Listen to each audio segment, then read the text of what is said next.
Hey, what's up everybody? Welcome back to another Roblox reaction. Today we have some from the Grace OST. This is Ultrasonic Faith. I'm also going to be listening to the reprise of it because Gene and my executive producer said that it was optional to listen to the reprise, but I'm like, you know what? These are so short, I might as well. So I am going to listen to both of them immediately back to back and then give my overall thoughts just because I think I'll be able to separate them since they're so short. I'll just do it all at once and listen to them in one big block. So there's going to be like a short gap between the two as I change the song, but other than that, I'm just going to be going straight through it. So I guess without further ado, let's go. That's unsettling.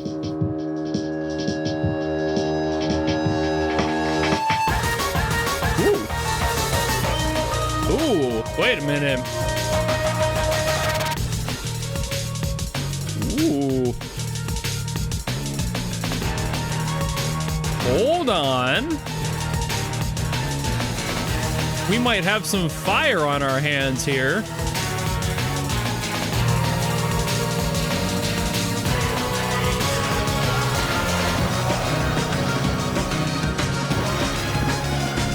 Ooh, very nice. Really, really nice.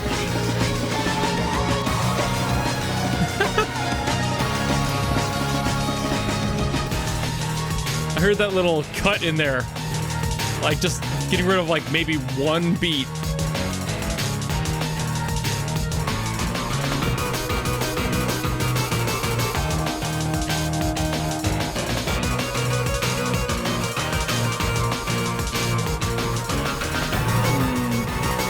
Ah, yes. The raining blood.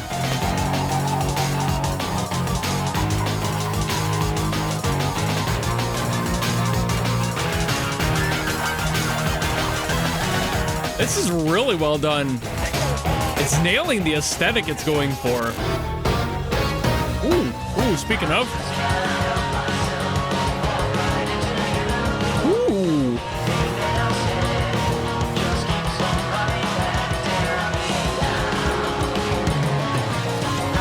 Oh, I love that processing. The voice is great. The octaves that they're splitting it into are really, really good. Like, it fits really nicely.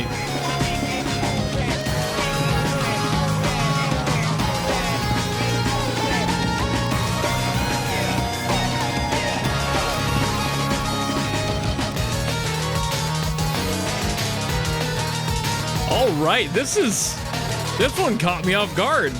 This is really solid. Well, now I have high hopes for the reprise, because if that was that good, there's gotta be more to it. Ooh. Oh, it's different.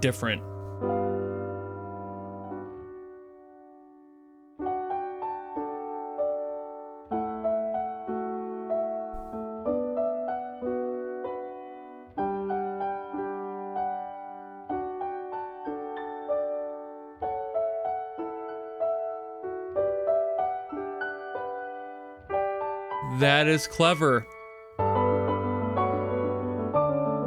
I thought it was just going to be a reprise like in the same exact format, same key, same progression. It's not.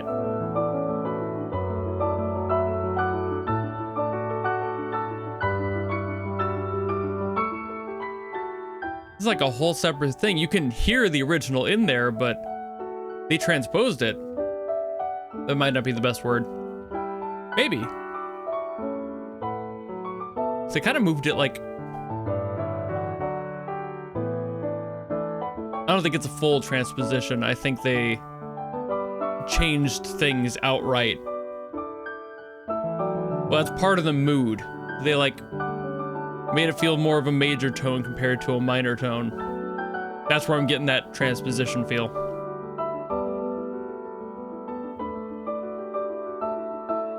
And this is beautiful too, like compared to the other one that was just kind of neat.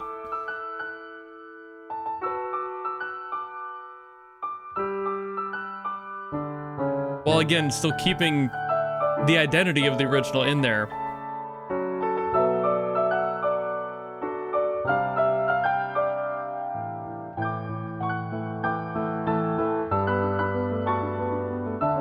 Also a really good idea, just removing everything else and sticking to only piano.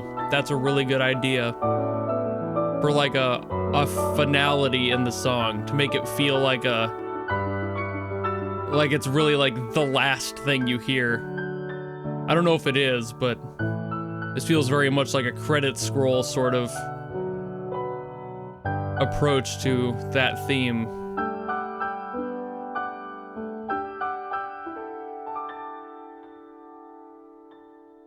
A little bit of a happier mood there. I really like that. That was cool. That was way more different than I thought it was going to be. I thought it was just going to be like maybe a little bit like a different fight, like later on, like you revisit something or the character that you beat with that theme shows back up one more time. I didn't think it was going to be like roll credits, you know, like that's a completely different energy. That was really neat. All right, so for the first one, the original version of the song, like I said, they nailed that aesthetic. I think there was some like SNES N64 energy to the sound font they were using, and I'm sure that was intentional given the visuals on screen. I don't know what the game actually looks like, of course. I've never seen this one even, so I have no clue really what they're going for on that front, but it feels like that would be the case, like they're trying to go for this like kind of horror game from that era aesthetic. A lot of games go for that thing these days, and it totally makes sense. It's just really neat to hear them really nail that like audio aesthetic. Like, I usually don't love it when things are like overly bit crushed because the mix kind of suffers, but for stuff like this, when you're using the sound fonts that are supposed to kind of work together, there's enough room to really play around and have more going on than having what a lot of people do with these sorts of songs. They will take modern samples and synths and then they try to like force them to work together when they're not really going to. Like the difference between old hardware and new hardware in a way where it's like you have the older hardware, it's more simple, there are less moving parts, and therefore there's a lot more you can do with that space because there's less things taking up space overall. The synthesizers, the waveforms, everything in there that makes the sounds are a lot more simplified, way more stripped down because they had to be. They had to be super compressed to be able to fit on old hardware. So this sort of sound font works beautifully for that sort of thing. Compare that to somebody who's trying to make the same thing but with modern sounds. There's way more detail in those samples and you don't get as much of that freedom. You have to be very choosy about when and where you use certain things, or at very least what you're focusing on in the mix when you come to readjust everything. It's a lot more work, but when you're going for this sort of an aesthetic with already that in mind, like you want to make it sound like it's from that era, that works. Just use sounds from that era, just simplify things and make it work. This like electric guitar sort of like plucky square sort of sound in there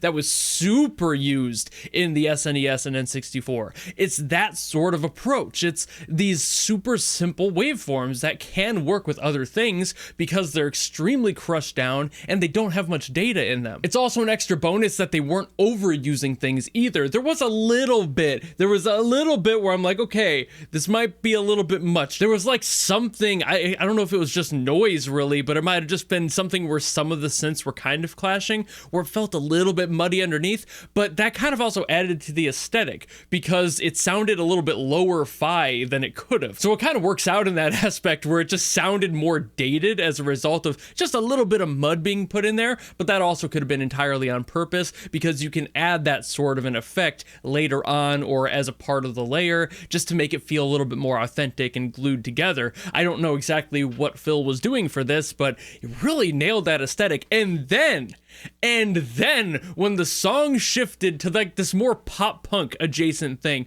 which was a great evolution from the prior sound to that, they broadened it. They brought in the voice, they pulled back a lot of that synth, and they changed the sounds they were going for while keeping that lo-fi aesthetic where everything sounded super like quiet and muffled, but because we just came from something that came out of that era effectively, you didn't get lost going into the new thing. It wasn't a shock. rock. It naturally sprung itself in there. The build-up was very helpful too. Of course, you got to have some sort of a bridge whenever you're changing something in a song like that. You can't just jump straight into it with no warning. But the reason that it felt so good is because they didn't abuse their freedom. They could have straight up taken that original sound and gone, okay, now we're gonna go modern, and it would have sounded so much worse, just immediately having too much fidelity, and it would have just been bad. But the fact that they were like, you know what, we got to do all this, let's crush everything, like keep it down, keep it crushed down, keep everything muffled, and keep it really down in there. A lot of the times when I'm making videos on songs from Roblox stuff, a lot of my gripes are from mixing, because a lot of people do this sort of thing accidentally. But I think that this one was on purpose, which is why it works. It can work in context. For this, the context that we came from into that second half of the song, it makes so much sense. Having the song be a little bit more muffled, a little less clean, because it's not supposed to be. And therefore, the song kind of kicks ass for that reason. It just works out. The vocals, again, really like how they had the octaves on there. It was just a neat effect. It fit really well. And again, removing a lot of those synths to be able to keep it stripped down, but also kind of introducing a few other different samples. They broadened out the stereo sound to it, so like it wasn't all in the center. It was just a smart move. It was a really good production choice here, just in general. I really think Phill, the composer, nailed it. I have no complaints about that. I mean, I really would have been giving it shit if it was less competent, but fuck, it's just really good. And then just to move on to the Reprise, that was just a beautiful arrangement of that song. Like I said, I feel like they transposed a good chunk of it. It felt like it was going from a minor key to a major key.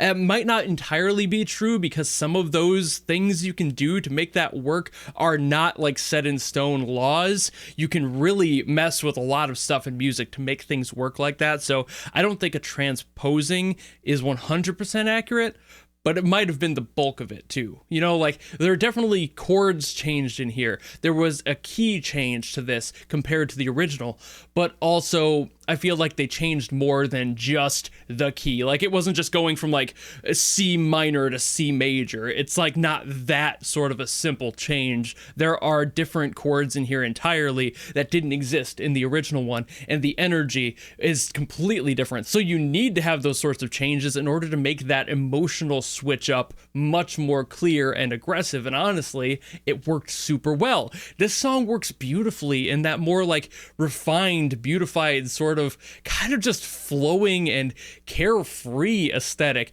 more than I thought it would because of where we came from. I was expecting it to be very much similar to the original, and they ended up making it sound like a completely different song. If you were to truly play these side by side blind, I really don't think most people would actually be able to tell you that they were the same song, aside from at the very beginning with that motif in there, just to make sure that you knew what it was, and it kind of put you in the headspace, which again, great writing there, great arrangement, including that there before shifting up into the brighter tone that we got for the rest of it, because that's just intelligent writing. That's just telling a story. It's like, hey, you remember this? That's music composition in a nutshell. That's storytelling in a nutshell. You want to be able to make sure that people remember what was there before you bring them somewhere slightly more inviting even. It could be something worse too. You could be taking a bright song and making it darker. That's just the opposite of what this song did.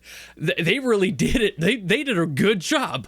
I mean, like, I'm usually not this hyped about these songs. Some of them are great. Some Roblox songs are fantastic and I've had no problems with them. A lot of them tend to have some issues and I point those out. But this is one of those ones where I am extremely impressed. I think they did an amazing job composing this, arranging it. Both versions of them are entirely standalone. You can definitely enjoy them both as an individual piece, but also together, you learn that more expanded story about where the song came from and then where it ended up, and it answers a lot of questions. It's satisfying to be a part of that journey. So I can only imagine those who have played this game were even more satisfied by that, because I'm just getting the music here. Like I said, I've never seen this game or even heard of it before in my life. Obviously, I've heard of Roblox, I mean Grace specifically, but still, it's like, whoa, you know, just being that aware in the composition and making sure that you're sharing sharing that story with people. I've been yapping about this song for so long, and that's when you know it's good. Because when I'm excited, I yap. I fucking go forever. And if anything, that's really a compliment. So fantastic work from Phill here. Great composition. Just, claps. Like, I don't often give claps, but I give claps when they're deserved. You nailed it. This is really good. Now I have to hear more from Grace. I don't know how many people, I haven't seen many requests for Grace in comments before. This one was an executive producer request, so it was a guarantee no matter what if I had heard it or not. And I'm really, really glad I got to hear this. So thank you very much, Gene, for throwing this in, because I don't think I ever would have heard this otherwise. But I'm done yapping now, so thank you all so very much for watching. If you have something else from Grace or any other Roblox property that you want me to get to, throw it in the comments below, and I will do my best as always.